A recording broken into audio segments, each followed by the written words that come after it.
Welcome to EVA Education. Please like, share, subscribe, and visit our website for more courses. Hello student, मैं आपकी पलक ma'am. कल हम लोग last lecture second में किसके बारे में डिस्कस किए थे? कार्बन का एलोट्रॉपी, ठीक है, यानी कि एलोट्रॉप्स ऑफ कार्बन पढ़े थे।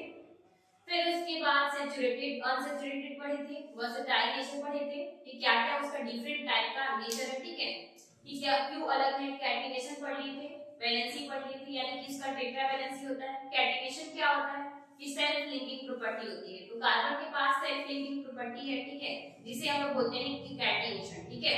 और जो उसका टेट्रा वैलेंसी है, चार वैलेंसी है, इसकी वजह से बहुत ज्यादा वर्सटाइल यानी बहुत डिफरेंट है बाकी जितने भी एलिमेंट्स हैं, चाहे नॉन मेटल हो चाहे मेटल, उन सभी से बहुत ही अलग है कार्बन, ठीक है। इसलिए तो हम लोग पढ़ रहे हैं कार्बन कंपाउंड, चैप्टर नंबर 4 का है, लेक्चर थर्ड है, ठीक है। इसमें अभी हम लोग आगे के टॉपिक्स को कवर करेंगे, ठीक है।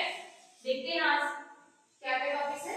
Nomenclature of carbon compound. अभी हम लोग नॉमेनक्लेचर पढ़ेंगे। नॉमेनक्लेचर मतलब होता है नामकरण, ठीक है, यानी कि नामकरण। जैसे आपके घर पे भी नाम होगा, कुछ गोलू चाहे कुछ अलग अलग नाम होते हैं, किसी का डिफरेंट डिफरेंट नाम, तो उस नाम से हम लोग बुलाते हैं। तो वो आते हैं ना, जैसे जो भी नाम हो आपके घर पे जो भी बुला रहा होगा तो वो बुला लेते हैं, ठीक है, किसी को भी। इसका भी नाम है जिससे हम लोग पहचानते हैं कि ये कार्बन का कंपाउंड है और उसको किस नाम से लोग बोलेंगे। अब एक ही नाम से सारे लोग नहीं ना बोलेंगे, घर में चार भाई बहन है तो सबका अलग अलग नाम होता है ना। जैसे उसका अलग नाम है तो वो बोलने पे मम्मी पापा बुलाए तो आ जाएंगे, उसी तरीके से कार्बन का भी है। It is difficult to remember millions of compound. ये बहुत ही ज्यादा अलग है कि डिफिकल्ट है, बहुत ज्यादा हमारे लिए बहुत ज्यादा डिफिकल्ट है ना कि बहुत ज्यादा कंपाउंड है, मिलियंस लगभग कंपाउंड्स हैं। Why their individual common name, उनका इंडिविजुअल कॉमन नेम से अलग अलग मिलियंस नाम तो हम लोग याद नहीं कर पाएंगे। 10 20 50 100 इतना ज्यादा से याद हो सकता है, थाउजेंड भी मान लेते हैं। अब उतना ज्यादा नाम कौन याद करेगा, ठीक है। तो उसको नाम याद नहीं करने की वजह से एक बहुत ही शॉर्ट मेथड बनाया गया है, जिसकी वजह से हम लोग किसी का भी नाम खुद ही बना सकते हैं, लिख सकते हैं। दस इसीलिए to systemize the nomenclature of organic compound, यानी ऑर्गेनिक कंपाउंड को सिस्टमाइज करने के लिए कि कौन कौन सा आपकी कंपाउंड है उसको बनाने के लिए IPAC, international union of pure and applied chemistry, ठीक है, आईयूपीएसी इसका फुल फॉर्म है पूरा पूरा international union of pure and applied chemistry, ठीक है। इनके द्वारा has given certain rule which is as follows. उन्होंने कुछ रूल दिया है कि आप इसके अकॉर्डिंग उसका नाम रख सकते हैं, ठीक है। जैसे हम लोग देखते हैं, सबसे पहला क्या आता है रूल नंबर फर्स्ट है कि identify the number of carbon. मैंने आप सबको लेक्चर फर्स्ट में बताया था कि नंबर ऑफ कार्बन जितने होंगे कैसे उसका नाम देंगे। सबसे पहले 1 रहता है तो एथ, ठीक है, मैथ बोलते हैं। फिर 2 रहता है तो एथ बोलते हैं। 3 रहता है तो प्रॉप बोलते हैं। 4 रहता है तो ब्यूट बोलते हैं। 5 रहता है तो पेंट बोलते हैं। कैसे कैसे सब कुछ मैंने बताया था। 6 रहेगा तो Hedra, hepta, octa, nano, Deka, ऐसे, ठीक है। सबसे पहले हम लोग नंबर ऑफ कार्बन को देखते हैं कि n यानी कार्बन कितने हैं, ठीक है, यानी कि कार्बन के कितने सारे उसमें नंबर्स हैं उस ऑर्गेनिक कंपाउंड में।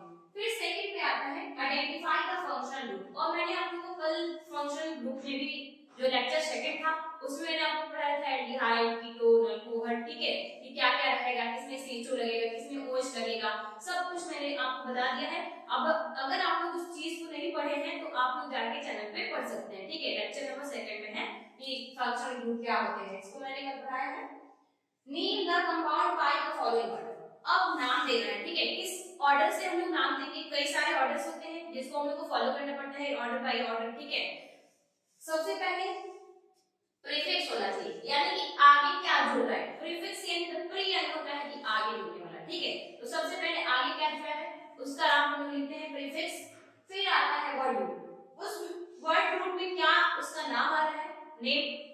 उसके बाद सफिक्स यानी लास्ट में क्या जुड़ रहा है, आई, इन या फिर ए, क्या जुड़ रहा है, ऐसे, ठीक है। जैसे एग्जांपल मैंने ले लिया C4H10, इसमें कार्बन कितने हैं तो 4 है, ठीक है, C4H10। अब CnH2n, CnH2n मैंने बताया था, एक CnH2n, देखिए CnH2n प्लस 2 और CnH2n और CnH2n माइनस 2। अब ये होता है एल्केन, ठीक है, ये क्या होता है एल्केन, ये होता है एल्कीन, एल्कीन ये होता है एल्काइन, एल्काइल, ठीक है। तो इसमें अभी हम लोग देखें तो कैसे आया है, भाई C4 है तो N जब 4 हो गया तो इसमें हम लोग रख के चेक कर लेते हैं कि क्या ये एल्केन है। तो H आपका H नंबर ऑफ H आप देख रहे हैं तो 8 है, यानी कि 2 into 4 यदि करते हैं तो 4 हो जाए तो 8 हो जा रहा है, प्लस 2 हो जाएगा तो 10 हो जाएगा, यानी कि एल्केन आपका ये है नहीं, कंफर्म है, ठीक है। उसके बाद से ये इसमें देख लेते हैं CN, यानी कि नंबर ऑफ कार्बन कितने हैं 4 है, तो 4 और 4 2 into 4 8, ये मैच कर गया इससे, यानी कि ये क्या है एल्कीन ग्रुप का है, ठीक है। उसके बाद इसमें भी चेक कर लेते हैं CN, यानी 4 है तो 4 C4 2 into 4 8, 8 में से 2 माइनस करें तो 6 ही आएगा, यानी ये भी नहीं, तो कौन सा वाला है ये, इसके लिए CnH2n, यानी एल्कीन ग्रुप का है, ठीक है। तो हम लोग क्या जोड़ेंगे, इन जोड़ेंगे, ठीक है। इसमें हम लोग देखे हैं कि सब प्रीफिक्स, ठीक है।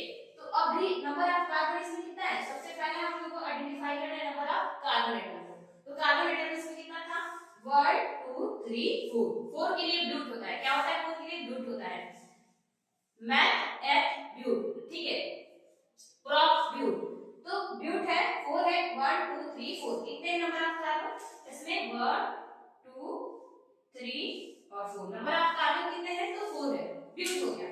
उसके बाद से इसमें हम लोग देख रहे हैं कि कोई फंक्शनल ग्रुप है नहीं, आइडेंटिफाई द फंक्शनल ग्रुप, इसमें कोई फंक्शनल ग्रुप नहीं जुड़ा है, ठीक है।